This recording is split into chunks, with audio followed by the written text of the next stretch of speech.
Sarigam GIDC વિસ્તારમાં રોડની બાજુમાં પાર્ક કરેલી કારમાંથી ચોરીની ઘટના બની હતી। આ સમગ્ર મામલે પોલીસે તપાસ શરૂ કરી છે। સરીગામ ઔદ્યોગિક વિસ્તારમાં ચોરીની ઘટના બનતા ચકચાર મચી ગઈ છે। આનંદ પટેલ વાપી સ્થિત સ્ટેટ બેંક ઓફ ઇન્ડિયાની શાખામાંથી ₹3 લાખની રોકડ રકમ ઉપાડી પોતાની કાર લઈ સરીગામથી ફેક્ટરી તરફ નીકળ્યા હતા। આ દરમિયાન ઔદ્યોગિક એકમમાં આગ લાગવાની ઘટના બનતા આનંદ પટેલ માનવતાના નાતે મદદ માટે ત્યાં ઊભા રહ્યા હતા।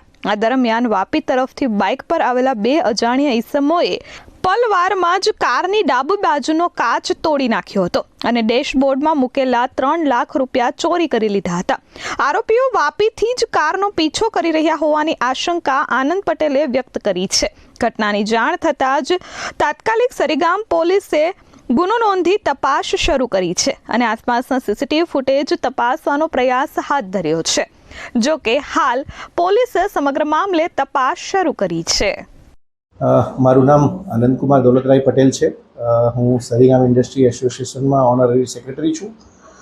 ગઈકાલે હું રાબેતા મુજબ ઘરથી નીકળ્યો અને 12:30ની આસપાસ હું વાપીની વીઆઈની નીચે state bank of India special commercialise branch છે ત્યાં ગયો હતો હું મારા લોનના કામના લીધે અને ત્યાંથી મેં કેશ વિડ્રોવલ સેલરી માટે કર્યા હતા ₹3 લાખ।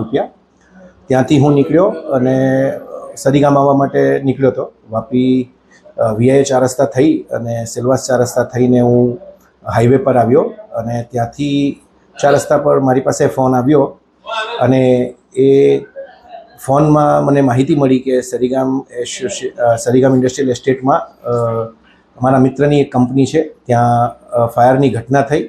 તો હું ગાડી લઈ અને સીધો એ સ્પોટ પર પહોંચવા માટે નીકળ્યો ત્યાંથી હાઈવે થઈને કરમબેલી થઈ અને અણગામ થઈને હું સરીગામ પહોંચ્યો। ત્યાં ઘટના સ્થળે ગાડી પાર્ક કરી અને હું જ્યાં ફાયર થઈ હતું એ કંપનીમાં ગયો હતો અને આશરે 1.5 કલાક સુધી અમે ત્યાં જ હતા।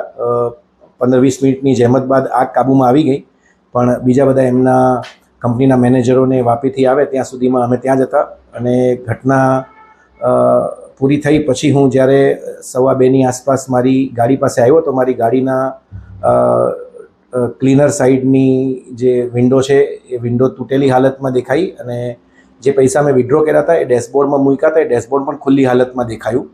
ત્યારે મને જાણ થઈ કે પૈસાની ચોરી થઈ છે અને ₹3 લાખ ગાડીમાંથી ગાયબ થયા। ગાડીમાં મારી બેગ હતી, લેપટોપ હતું, એ બધું સહી સલામત છે, ખાલી પૈસાની જ ઉઠાંતરી થઈ છે। ત્યાંથી મેં સરીગામ પોલીસ સ્ટેશનમાં ફોન કરી અને FIR કરવા માટેની પ્રોસિજર સ્ટાર્ટ કરી અને ઘણો એવો સહયોગ સરીગામ પોલીસ સ્ટેશનથી મળી રહ્યો છે। તરત જ અમે સીસીટીવી કેમેરાને ચેક કરવાની તજવીજ હાથ ધરી અને સીસીટીવી કેમેરામાં જોતાં એવું લાગુ પડ્યું કે કોઈક ગાડીનો પીછો કરતું હોય એવું અને બાઇક સવાર જે હતા એ પીછો કરતા હોય એવું લાગ્યું। એ રિવર્સ ગઈને અમે જોયું તો સરીગામની જે એન્ટ્રી પોઈન્ટ છે અમારા કોરોમંડલ પાસેના કેમેરા, ત્યાંની બધી કંપનીઓના કેમેરા, પછી સરીગામ 3 રસ્તા જ્યાંથી હું આવ્યો હતો ત્યાંના કેમેરાને ચેક કરતા એ બે બાઇક સવાર હતા જે કોન્સ્ટન્ટ મારો પીછો કરતા હતા અને ડાઉટ છે કે એમણે જ આ ઘટનાનો અંજામ આપ્યો હશે। એ પછીથી પાછું રિવર્સ જતાં અમે જોયું કે જ્યાંથી અમે બેંકમાંથી પૈસા લઈને નીકળ્યો હતો એ ઈસમો ત્યાં પણ હાજર હતા, એટલે આ ત્યાંથી જ ઘટના શરૂઆત થઈ। મને ત્યાંથી નીકળતા જોયો, મારી ગાડી ગઈ, પછી એમણે મને પીછો કર્યો અને એ પીછો કરતાં ઘટના સ્થળ સુધી એ લોકો આવ્યા અને મેં મારી ગાડી ત્યાં પાર્કિંગ કરી હતી અને પછી હું ફાયરને બુઝાવવાના કામમાં લાગી ગયા હતા। તો એ સમય દરમિયાન જ એમણે ઘટનાને અંજામ આપ્યો અને ₹3 લાખ રહી અને એ ત્યાંથી રફુચક્કર થઈ। જે રીતનું સપોર્ટ સરીગામ પોલીસ સ્ટેશન અને ભિલાડ પોલીસ સ્ટેશનથી મળી રહ્યો છે એમાં એ જ આશા છે કે આ જલ્દથી જલ્દ આ લોકો પકડાઈ જશે, કેમ કે સરીગામ પોલીસ સ્ટેશનથી પણ ઘણો એવો સપોર્ટ અને સાથ સહકાર મળી રહ્યો છે। ઘણી બધી ટીમ અલગ અલગ વેચાઈને આની ઇન્વેસ્ટિગેશન કરી રહી છે અને મને લાગે છે કે ટૂંક સમયમાં જ આનું આરોપી પકડાઈ જશે અને આનું નિરાકરણ આવશે। અમિત સિંહ રાજપૂત સાથે પ્રશાંત પંચાલ, S24 ન્યૂઝ, સરીગામ।